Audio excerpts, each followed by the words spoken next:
Salut et bienvenue à tous, c'est China Geek Blockchain Android. Aujourd'hui je vais vous présenter, ce sera juste une présentation puisque c'est le Umimax que vous avez déjà vu en test pour une autre boutique. Et là, une petite surprise, c'est Gearbest qui me l'a envoyé, ils m'ont pas donné de numéro de suivi, rien du tout, donc je savais même pas que j'allais le recevoir. Bon c'est plutôt une bonne surprise pour moi, ça me fait deux téléphones évidemment. Mais comme vous en doutez, je suis obligé de faire une vidéo. Je peux pas recevoir un téléphone, le mettre dans la poche et voilà. Donc c'est la boutique Gearbest qui me l'a envoyé par French Express, pardon. Et j'ai pu suivre le... Après, puisque j'ai quand même réussi à relever le numéro de suivi et il a mis 6 jours pour arriver. Donc c'est plutôt une bonne chose. Donc apparemment French Express avec Gearbest, ça a l'air d'être réglé, les soucis. Bon par contre pendant qu'on y est, vous inquiétez pas, bientôt vous avez en test le gros, le 6 Go de RAM, avec la ROM qui va bien dedans. Patience, le monstre arrive. Donc ce Umimax, ça va être une présentation brève, on va juste faire quelques petits points.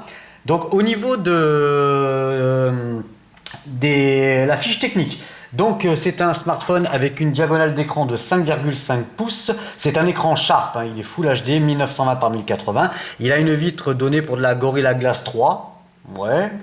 Le processeur, donc c'est un Helio P10, c'est le Decacore, donc c'est un MT6755, Decacore, un octa-core, pardon, cadencé à 1,8 GHz. Il est couplé au Mali T860 concernant le GPU. Il a 3 Go de RAM, 16 Go de mémoire interne. Il a un slot SD.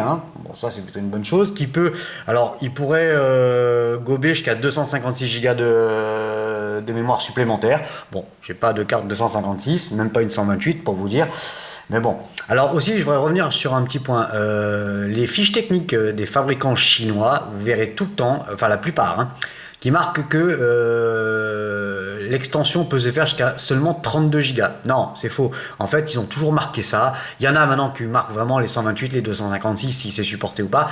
Mais quand vous voyez marqué 32 Go sur la fiche technique du fabricant, non, vous inquiétez pas, c'est que c'est qu'il se casse pas le bignou à taper plus haut. Même un MT6735, le petit quad, il supporte les 64 Go. Donc c'est pas un problème ça. Donc il est bien dual SIM, il est 3G, 4G, c'est de la micro SIM. Il a le Bluetooth Wi-Fi, donc Wi-Fi dual band, 2,4 et 5 GHz. Il a le GPS, le lecteur d'empreintes digitales qui est là. L'USB type C qui est en dessous. L'appareil photo arrière, donc c'est du 13 millions de pixels, c'est un Panasonic avec une caméra frontale de 5 millions de pixels. La batterie, alors c'est une bonne grosse batterie de 4000 mAh qui est de marque Sony. Voilà, c'est une batterie intégrée. Au niveau des dimensions, donc il fait 150,8 par 75 de large pour une épaisseur de 8,5 et un poids de 204 grammes. Bon, ce qui me surprend toujours, c'est le deuxième, mais ce qui me surprend, c'est le poids. Il tourne sur Android 6.0 Marshmallow. Ça, on a fait tout le tour. Alors, au niveau de la boîte, alors qu'est-ce qu'on retrouve? La même chose. Un chargeur avec embout FR directement. Ça, il n'y a pas d'adaptateur. C'est vraiment le EU plug. Le câble USB type C avec le petit trombone qui va bien. Moi, je ne l'ai même pas déballé. Vous voyez, il part directement de téléphone. Donc, si vous voulez me l'acheter, c'est mort. Il est déjà vendu. Suivez Facebook.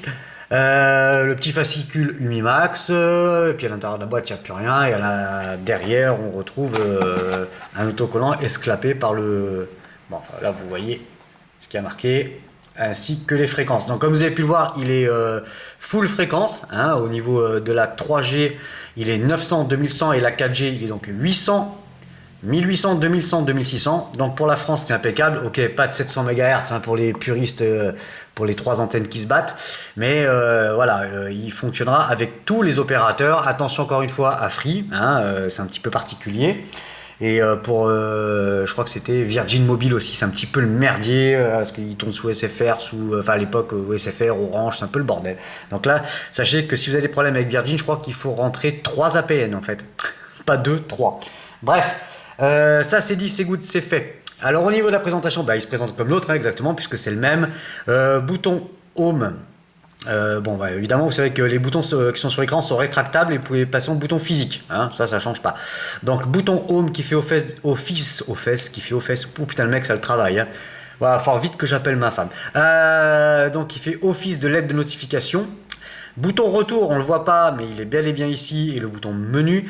Bon, l'écran 5.5, le capteur de luminosité de proximité, l'écouteur, la caméra frontale. Sur le côté droit, bouton power on-off, bouton volume plus-moins. Sur le côté gauche, le tiroir SIM ainsi que bouton d'accès rapide. Hein, vous voulez assigner ce que vous voulez, hein, appareil photo ou autre chose. Sur le dessous, l'USB type C avec le haut-parleur. Sur le dessus, la jack 3.5 sans problème, la jack 3.5 impeccable. Sur l'arrière, un joli couvercle en alu, hein, très joli, très joli. Avec le lecteur d'empreinte digitale, le dual flash LED et le capteur photo. Voilà, hein, un look, comme je le disais, qui reprend un petit peu les petites choses de l'iPhone, hein, bien évidemment. Voilà. Alors, je vais pas faire partie multimédia, tout ça, on va enchaîner directement. Alors, le lecteur d'empreinte digitale, alors comme j'en ai reçu un deuxième, en fait j'ai refait quelques petits tests quand même pour voir comment ça fonctionnait. Et voilà, ça fonctionne vraiment nickel. Hein. Il n'y a rien à dire. Hein. Ça marche 10 fois sur 10. Hein. Impeccable. Donc le lecteur d'empreinte digitale, c'est une bonne chose. Ensuite, vidéo, je ne la fais pas, hein, on s'en fout. La musique, pareil, vous avez pu entendre que le son il est vraiment pas terrible, hein, à la fois au casque et au haut-parleur. L'appareil photo, alors l'appareil photo, on va refaire le tour des petites choses là, je vous ai repris quelques photos, vous les verrez après. Donc la caméra frontale au niveau des réglages, coucou, vous avez vu, j'ai essayé un micro, hein, on va voir si c'est un peu mieux ou pas. Voilà, donc visualisation 4 tiers ou alors 16 neuvième. Taille d'image 5 millions de pixels pour la caméra frontale. Donc la caméra frontale, c'était plutôt une bonne chose. Voilà, ça réagit vite hein, quand même l'appareil photo, galerie, toujours. Voilà, bon là il y a un peu de gris derrière donc ça a tendance à grainer. Attention, hein, vous êtes prévenu que là il y a des paroles des fois qui partent un peu, hein, donc attention.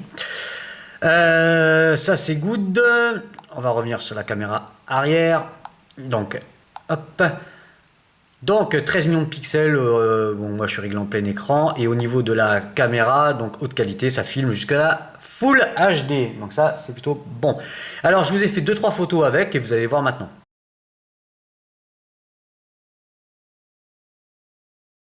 Bon, vous avez pu le voir, en plein jour, ça fait bien le taf. Hein. Si vous voulez voir plus de photos, vous allez sur le test complet en fait, et vous allez voir que bon, de jour ça va, de nuit, bonjour les dégâts, comme dirait l'autre. Hein.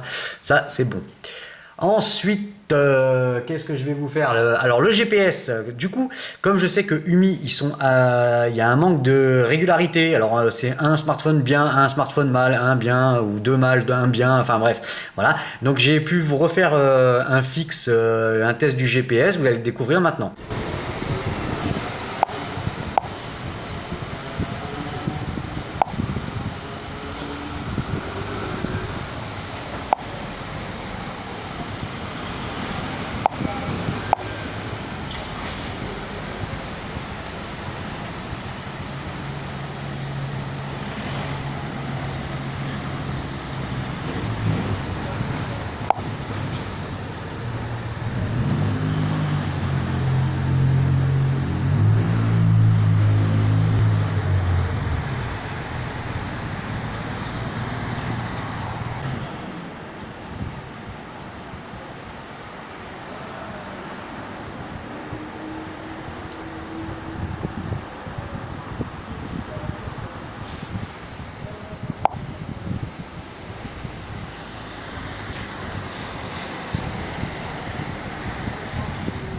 Vous avez pu le voir, hein, le GPS en fait il fonctionne très bien. Bon, pas de problème avec le GPS, moi ça fait 2 appareils que je reçois et il fonctionne parfaitement. Donc sans data, sans wifi, sans rien, hein. Nickel chrome. On va aller faire un petit tour du côté du menu ingénieur. Hein, là ça sera vraiment une présentation rapide. SIM 1, non évidemment c'est sur la SIM 2, celle du fond. Donc il est quadriband, il est bien 3G 850 900 1900 2100. Pas de problème, donc full bande pour la 3G. Et de la 4G LTE, donc il est bande 1, bande 3, bande 7, bande 8, bande 20, il bande bien, il y a 38, 40, 41 et on s'arrêtera là. Donc toutes les bandes sont bien présentes, ça c'est bon. Antutu, alors je vous ai refait Antutu quand même pour la blague, hein, pour voir. Et là il nous fait quand même un score de 48 216 points. Alors les infos c'est exactement les mêmes, hein, IMEI en 35, 3 Go de RAM et ainsi de suite. Voilà, ça c'est bon, c'est fait. Qu'est-ce que je vais vous faire de plus? Au niveau de la ROM, comme je vous l'ai dit, la ROM est relativement propre. Hein, il n'y a pas de cochonnerie dedans. Bon, franchement, bon, après Gearbest, ça c'est moi qui l'ai rajouté pour aller directement. Bon, il n'y a absolument rien à dire, hein. Donc au niveau des finitions, c'est pareil. Alors, du jeu dans les boutons, hein, ouais, du jeu. Alors, je sais pas si ça va se voir ici. Vous voyez, on va faire le zoom, regardez. Voilà, du jeu dans les boutons, mais bon, c'est pas plus gênant que ça, sachant que voilà, les finitions sont quand même très jolies, hein. C'est vraiment, il est vraiment très sympa. Un petit coup de cœur quand même, ce Umi Max, hein. Autant certains m'avaient déçu comme le Umi Touch, mais celui-là, bah, il fait bien le job. Donc la ROM, elle est propre, il reste un petit peu d'anglais, un petit peu dedans, je l'avais signalé, voilà. Alors, où l'acheter? Donc vous savez, hein, soit vous avez les boutons sur l'écran, vous pouvez passer en bouton physique. Donc ça, c'est plutôt une bonne chose. Donc on a été à la ROM, la ROM, elle est propre, voilà, encore une fois, elle est propre, il y a un petit peu d'anglais ici, battery saving mode, bon, quelques petites fonctions qui sont encore en anglais, mais ça c'est pas bien grave. J'ai eu une mise à jour, donc pas de souci, ça tourne, le Google, le Play Store est en français, donc voilà, allez, pas de souci. Ça c'est good. On va aller faire un tour chez l'ami Gearbest, comme ça, voilà. Donc le Umi Max, il est disponible en plusieurs couleurs. Cette version Golden, hein, comme j'ai moi à l'arrière, est à 169,99 $, ce qui va faire 154 €, un truc comme ça. Bon, bah ça reprend tout, hein. Vous avez, hop, la description avec toutes les fréquences qui sont notées ici. N'oubliez pas que vous avez un lien d'affiliation juste en dessous là, hein. Si vous passez par mon lien, eh ben, je touche une commission, hein. Voilà, moi je le cache pas, vous le savez, je vous le dis à chaque fois. Merci parce que vous êtes super nombreux à le faire et ça prend une grosse ampleur, donc voilà, donc je vais pouvoir investir. Merci, vous jouez le jeu, c'est vachement sympa de votre part, ça vous coûte rien et puis moi ça me permet de faire des investissements. Vous avez le bouton pour vous abonner juste là, hein, on approche les 8000, on est presque bon. Bah voilà, ça on a fait tout le tour.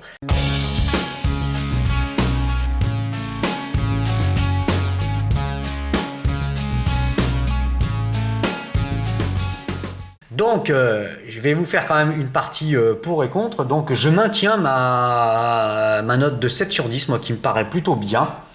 Les pour, les boutons physiques, hein, ou alors sur l'écran, moi je trouve ça plutôt bien. La LED Harlequin avec le bouton Home, ça c'est plutôt joli aussi. Vous pouvez changer de couleur, vous pouvez lui assigner des couleurs. Il ne faut pas oublier qu'il est full fréquence, il a une autonomie quand même qui est vachement sympa, hein. 2 jours tranquille, hein, avec les 4000. Ça c'est plutôt un bon argument de vente. Le lecteur d'empreintes qui réagit super bien, la ROM qui est propre, un petit peu d'anglais mais c'est pas méchant. Au niveau du design, bah, c'est très joli. C'est vraiment, non, c'est bien, c'est bien, c'est bien. L'USB type C qui est quand même une bonne chose, des perfs tout à fait honorables, hein, on frôle les 50 000 points. Les photos en pleine luminosité qui sont correctes, hein, voilà, moi je dis qu'elles sont correctes. Les contres, alors batterie intégrée of course, le son du HP qui est pourri, le son du casque qui est faiblard. J'ai marqué les photos et vidéos en faible luminosité, pardon, il y a encore quelques bugs. Alors les bugs, je ne les ai pas constatés sur celui-là. Donc bon, hein, j'ai repris mon ancienne fiche, vous vous doutez bien. Voilà, bouton qui bouge sur les côtés, ouais, donc ça je vous en ai parlé, voilà. Donc pour moi, un bon appareil quand même à 154 €. Alors évidemment, il y en a qui vont dire, ouais, Xiaomi, ouais, je sais, Xiaomi, ouais, forcément. Mais il y a des gens qui, bah, Xiaomi, voilà, ça leur plaît pas. Donc voilà, ça peut être une bonne alternative à 154 €, c'est plutôt une bonne chose. Voilà, une présentation, j'espère, assez rapide et vous aurez vu au moins l'essentiel. Donc prochain test, eh ben, ça sera le LETV, hein, c'est le Max 2. Le Bestio, hein, qui m'a envoyé Gearbest, voilà, et franchement, il est, ah ouais, il est juste, autant le OnePlus 3, ouais, bon, ok, c'était super, mais ça m'a pas fait vriller, ça m'a pas fait vibrer non plus. Mais celui-là, par contre, il me fait vraiment vibrer. En plus, sachez une petite chose, c'est que j'ai contacté celui qui fait la ROM, hein, parce que bon, j'ai pas laissé la ROM d'origine parce qu'elle est pourrie. Celui qui fait la ROM multilangue, là, où il met ses petites choses dedans, il corrige les bugs et tout, je l'ai contacté. Enfin, Domenico l'a contacté parce que c'est un Italien, et Domenico parle parfaitement l'italien, vous l'avez bien compris. Et donc, je vais recevoir les fichiers string et je vais vous faire la correction de la traduction, parce qu'il y a encore quand même pas mal de de mauvaise trad. Donc je vais me pencher sur les fichiers string. Je pense que Domenico va me filer un petit coup de main. Je vais lui expliquer comment on fait. On renverra les fichiers à c'est Kyoko 92, je crois, il s'appelle maintenant. C'est plus BB72, c'est Kyoko 92. Et il recompilera la ROM et on aura une ROM avec un bon français. Bon, avec plein de fautes d'orthographe, hein, sûrement, mais ça sera en bon français. Marquez quand je vois certaines ROM, putain. Bref, voilà. C'était China Geek Blockchain Android. J'espère que vous avez aimé cette vidéo de présentation seulement. N'hésitez pas à me mettre un petit pouce en l'air. Partagez la vidéo sur les réseaux sociaux, Facebook, Google, Twitter comme d'habitude. Moi je vous dis le prochain test, ça sera début de semaine. Vous aurez ce fameux monstro-plante là, avec 6 Go de RAM, un Snap 820, un écran 5,7 pouces 2K, une grosse batterie. Enfin une grosse batterie. Elle paraît petite mais elle tient super bien. Et moi il me trouve le cul ce téléphone. Et il a un son démoniaque. Voilà, c'était China Geek. Moi je vous dis à bientôt. Salut les copains.